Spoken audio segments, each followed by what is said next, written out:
Dans Matthieu 13, 16, 17, notre Seigneur dit « Heureux sont vos yeux, parce qu'ils voient, et vos oreilles, parce qu'elles entendent. » Je vous le dis en vérité, beaucoup de prophètes et de justes ont désiré voir ce que vous voyez et ne l'ont pas vu. De grands prophètes et des hommes justes ont désiré voir des choses célestes, mais ils n'ont pas pu. Cependant Dieu, dans sa grâce, nous accorde maintenant la vision céleste pour les voir. Les croyants d'Éphèse reçurent un enseignement d'un niveau très élevé dans la doctrine du salut de la part de grands hommes comme l'apôtre Paul, l'apôtre Jean, Apollos et Timothée. Cependant, Paul priait sans cesse pour eux, afin que le Seigneur leur accorde l'esprit de sagesse et de révélation, et que les yeux de leur entendement soient illuminés pour leur permettre de connaître la richesse de sa gloire et la puissance de sa résurrection. Physiquement, nous n'avons que 2 yeux. Ainsi, nous ne pouvons voir que dans une direction. Nous ne pourrons pas voir en même temps dans des directions différentes. Mais les êtres vivants étaient remplis de yeux et ils pouvaient tout percevoir. Nous avons aussi besoin d'avoir des yeux pour voir comme eux. En recevant la vision céleste et par un discernement divin, nous devenons des vainqueurs. Si intelligents que nous soyons, nous demeurons spirituellement aveugles si nous dépendons de notre propre sagesse. Beaucoup de lettrés, ayant une connaissance approfondie du grec, de l'hébreu, sont cependant dans les ténèbres, car ils n'ont pas placé leur foi dans le Seigneur Jésus-Christ. Ce n'est que par la foi que nous pouvons comprendre les choses spirituelles. Lorsque nous irons au ciel, nous verrons notre Seigneur face à face et nous serons semblables à lui. Nous le connaîtrons comme il nous connaît. Aujourd'hui, nous voyons au moyen d'un miroir, d'une manière obscure, mais alors nous verrons face à face. Aujourd'hui, je connais en partie, mais alors je connaîtrai comme j'ai été connu. 1 Corinthiens 13, 12. Il sait tout à notre sujet. Il connaît notre passé, notre présent, notre avenir. Il connaît nos pensées, il sait tout ce que nous faisons.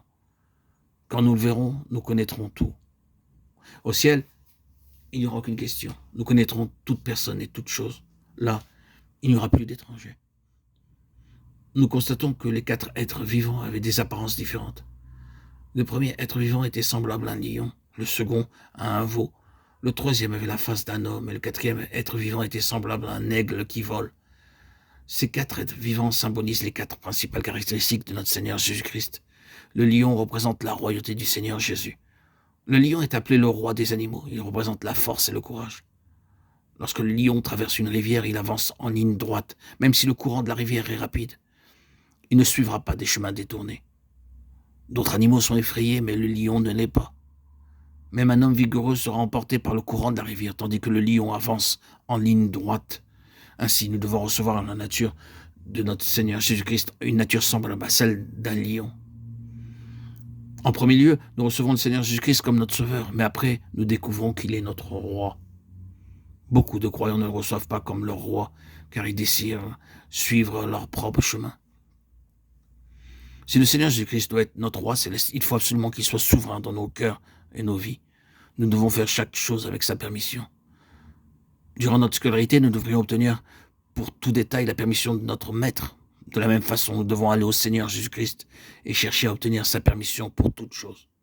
Et c'est de cette façon qu'il devient le Seigneur de nos cœurs et le roi de nos vies. Il est le roi des rois et le Seigneur des seigneurs. 1 Timothée 6, 15, Apocalypse 17, 14, 19, 16. Nous devons dire, Seigneur, je veux que tu sois mon roi, même dans les détails.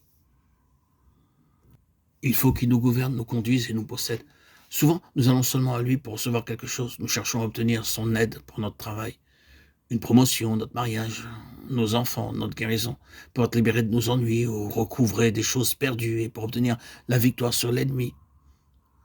Nous prions souvent ainsi, veuille m'aider, faire quelque chose en ma faveur. Mais nous n'allons pas à lui en vue d'obtenir sa permission. Très peu de croyants connaissent la façon d'être gouvernés par lui, même dans les détails. Frères et sœurs en Christ bien-aimés, chers amis, auditeurs, auditrices, si vous voulez être un vainqueur, alors le Seigneur doit être le roi de votre cœur. Saisissez-vous de cette vérité, de cet enseignement. Il désire que nous soyons finalement des rois. Nous devons être préparés par le roi à devenir des rois dans son royaume. Tel est le message du premier être vivant. Apprenez à devenir un roi en vous plaçant sous sa royauté pour chaque détail de votre vie.